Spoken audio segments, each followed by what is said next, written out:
many of the people who are being tried, especially at the Old Bailey, are being tried for things like knife crime. They're violent offenders.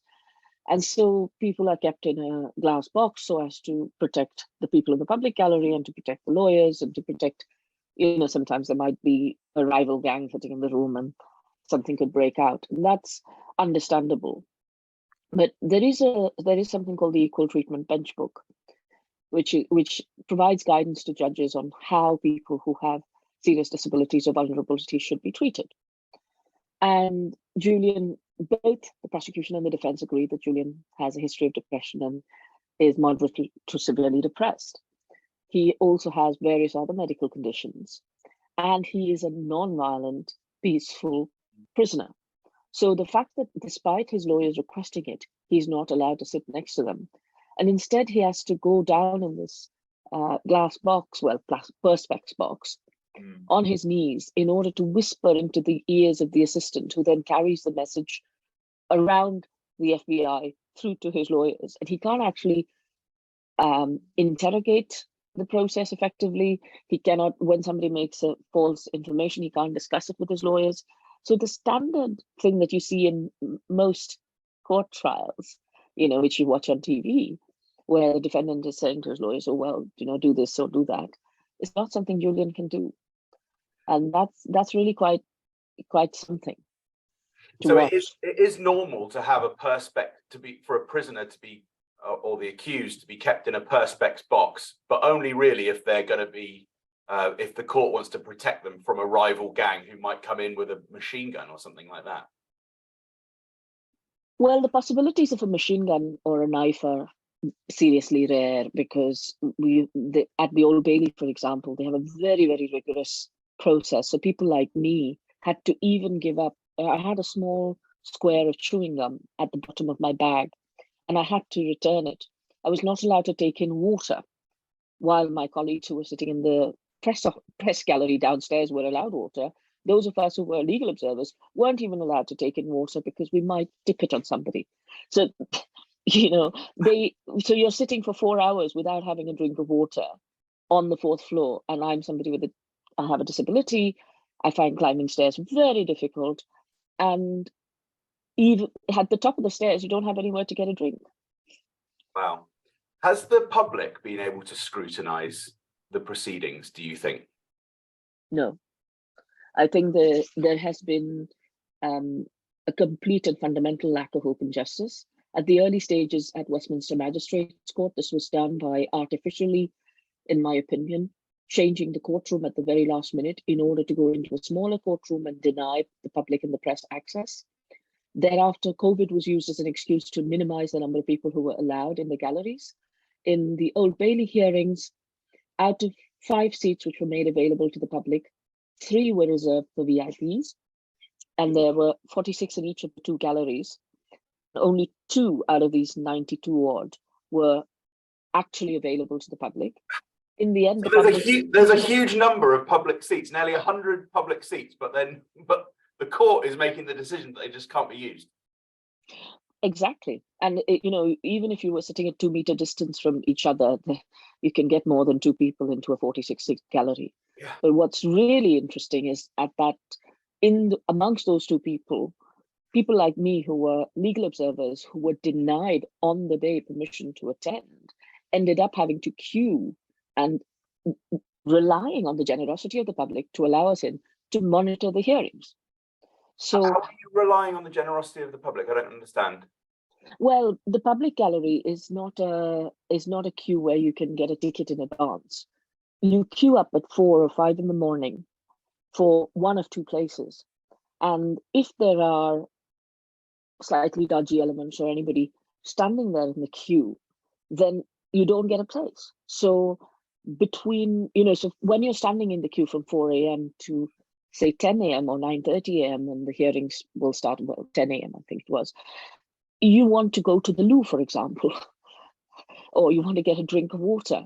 So sometimes members of the public went to the effort of standing in your place for those 5 minutes so that you could go to the loo and don't lose those 1 or 2 places.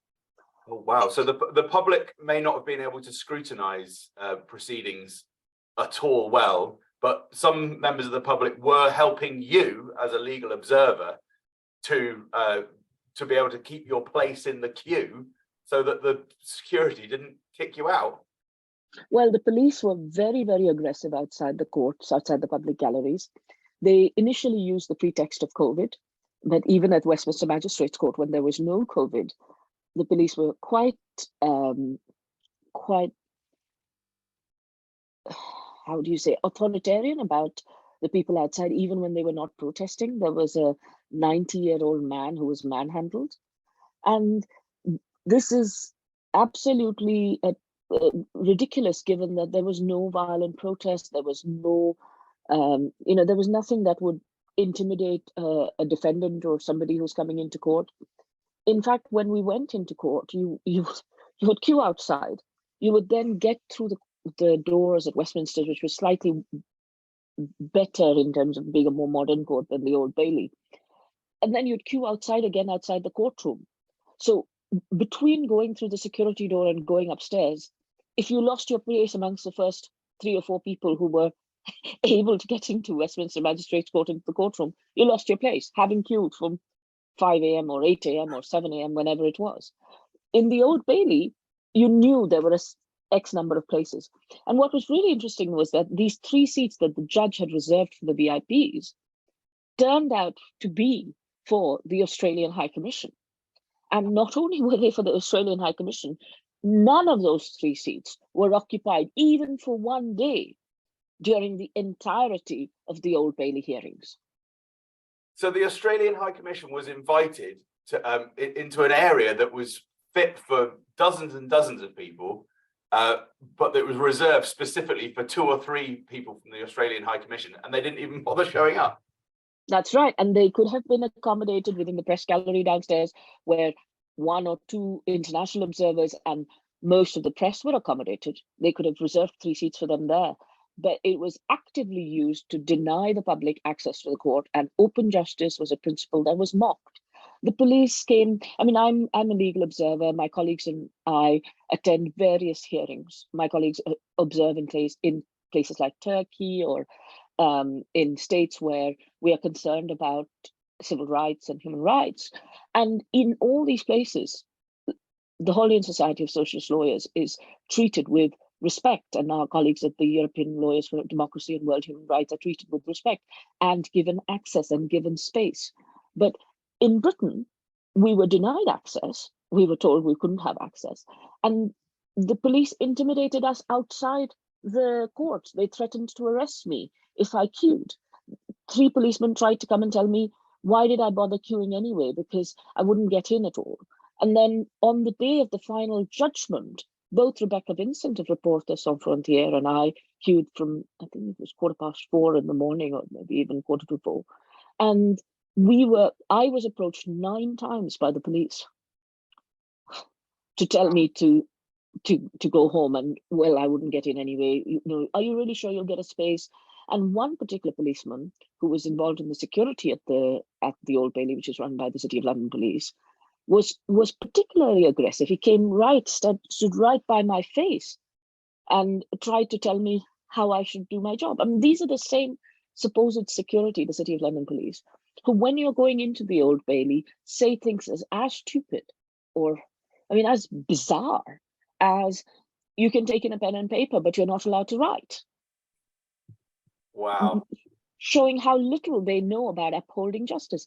This is not to say that all. So, Deepa, were you able to write in the court? If you were able to take in a pen and paper, but they told you not to write, were you actually able to write some of the time? So we were in the yes, I was, because once we were in the upstairs gallery, the little gallery was absolutely freezing cold in the middle of it, and so sometimes the officers would either sit inside or outside. So you quickly take notes either during the break or between. And oh, so you were hiding from the officers so that you could make notes on what you'd been watching. Initially, yes, but thereafter I realized that probably it was one officer who was misinformed, and it is quite. It's quite intimidating when somebody says that to you, because there are. there are often good reasons why courts make certain prohibitions in certain circumstances. But in this case, that was not the case. But until you double check whether that's acceptable or not, there's a different situation. And I want to make clear that it's not all officers standing there who are behaving in this way. It's not all policemen who are behaving in this way. But there is a mentality that anybody who comes into that court is a criminal, especially if you are somebody who's observing the case or supportive of the defendant. What I've realized is that judges in their courtroom are almost like kings in their fiefdoms. They say, and what they say goes. And the reason we relinquish that power to them is because we expect them to uphold certain minimum standards and certain basic rules of justice. But if justice is conflated with protecting the judicial establishment, then something's gone terribly wrong. Were you able to observe Julian close up in the courtroom? How did your role as a legal observer go? At Westminster Magistrates Court, for a number of the occasions, Julian was attended in person because he was required to be produced every month. And then he was seen in court. You could see him behind a glass barrier, and you yourself were behind a glass barrier. So the public gallery in Westminster Magistrates Court was behind a glass barrier. You had this empty room where there were benches where the lawyers and the press sat. To the left was Julian behind the glass barrier, and right at the back were you. So sometimes you couldn't really get a view depending on the angle you were at. On some occasions, Julian was beamed in on a little television screen. Now, the television screen was not much bigger than the screen of your laptop. So when you're sitting about 25, 30 feet away, you can't really see it very clearly, and that's terrible. At the Old Bailey, it was really bad because there were instances where you were not sitting in the main, I was not sitting in the main courtroom. So the main courtroom had the judge, Julian, if he was present in person, and the public gallery consisted of, I believe, 5 members of his family were allowed. And in the second courtroom, which was adjacent to the first courtroom, they didn't bother opening the connecting door. We were sitting where we were on this 4th floor balcony, where you were looking at a small laptop screen the size of your laptop screen, about 30 feet away. So, and on the left, you had not on the left, below you had the press sitting, and you had some members of staff, 1 or 2 members of staff. What was interesting was, if the television hadn't been switched on, or if the volume hadn't been switched on, you weren't allowed to stand up and let the member of staff know that you can't hear and see anything. Wow. So there were instances where you could see that there was something going on screen, but the staff members had their back to the screen, so they didn't look at it. And there was also this weird buzzing sound from the door, which obviated some of the sound that you got in the room. And so you had this, it was just this bizarre experience of watching a telly about 30 feet away and supposedly observing the hearings. And so as you walked out of your hearing room, you would, if the police person was not looking, you would put your head in through the door when somebody in the next courtroom was walking out, so that you could look through that door, through the glass box, at Julian. Wow, that sounds so woefully inadequate as to be, yeah. That's a crazy situation to be in as a legal observer, surely. How do you feel about what actually happened in court? What's your sort of emotional response to that experience of being in there for so many months on so many occasions? It's been just over 3 years. 3 years, yeah. So I guess initially it was surprise at the fact, you just thought, oh, they've got it wrong. They haven't seen my credentials correctly. I haven't presented it right. And then you began to realize, no, this is intentional. And I found it really hard to see Julian's almost 80-year-old father having to climb up these 4 flights of stairs to go to these seats in the public gallery, be treated like a criminal outside. Craig Murray, who was our man in the public gallery, so to speak, who was given one of the family seats,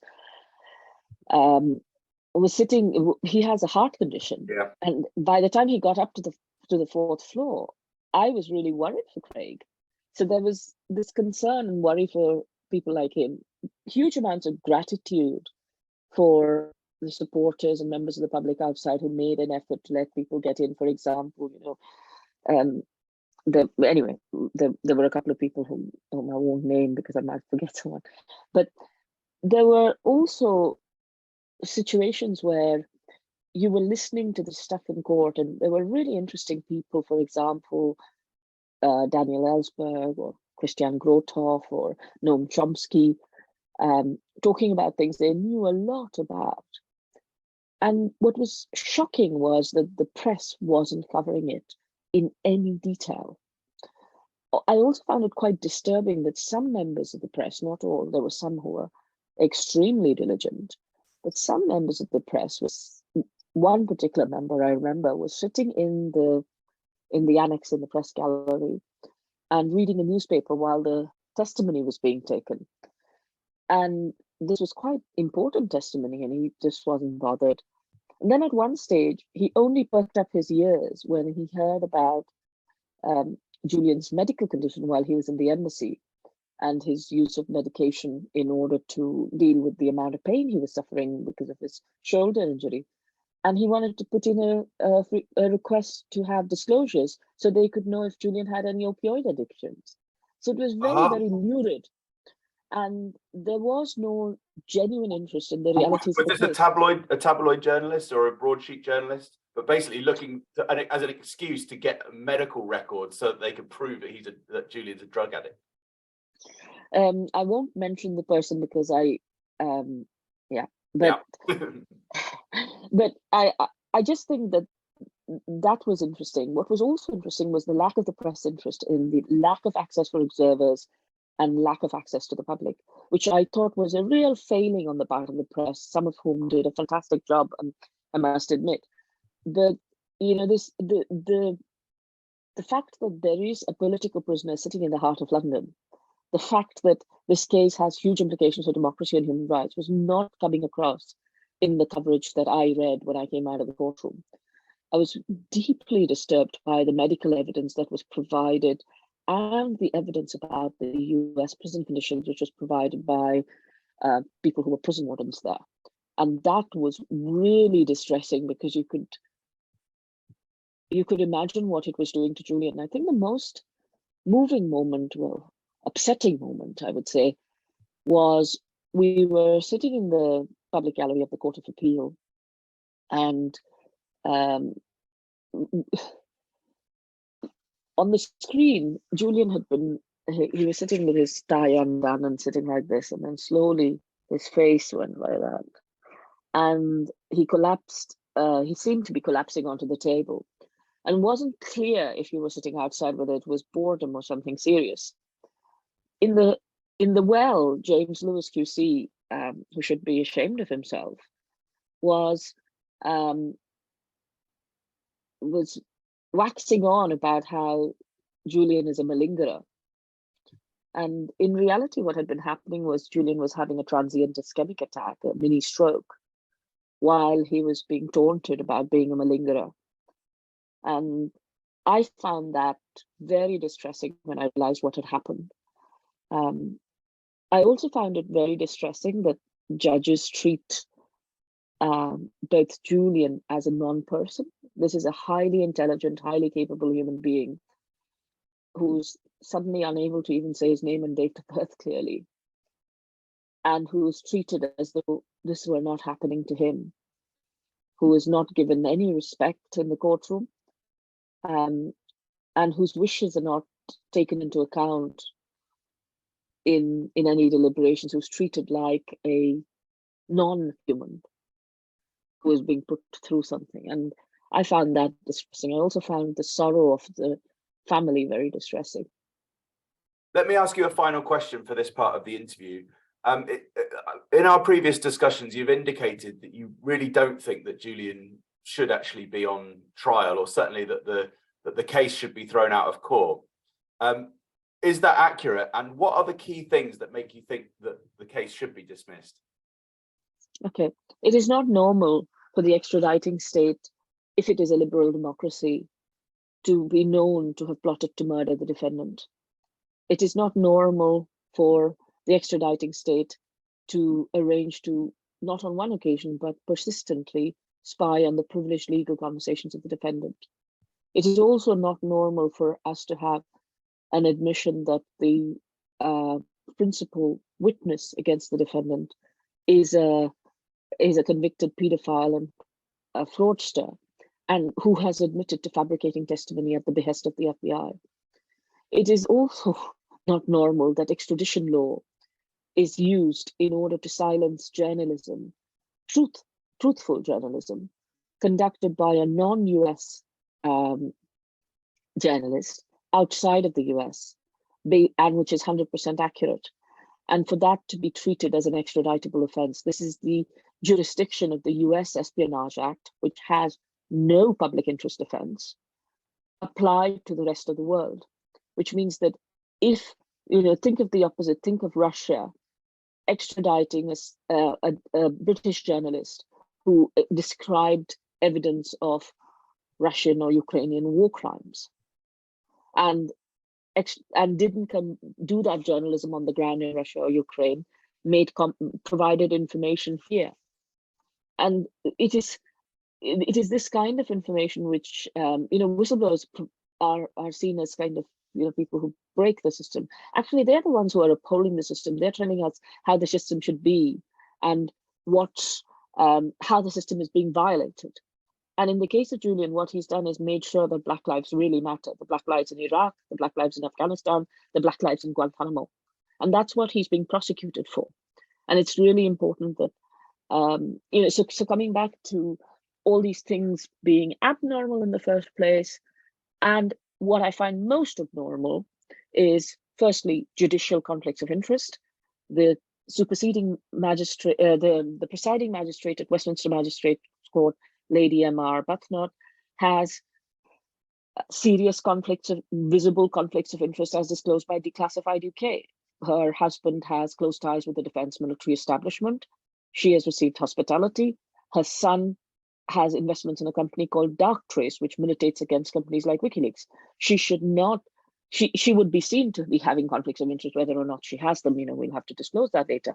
But having all of these, she should have recused herself, not stepped aside after having all this information disclosed and put in the public domain.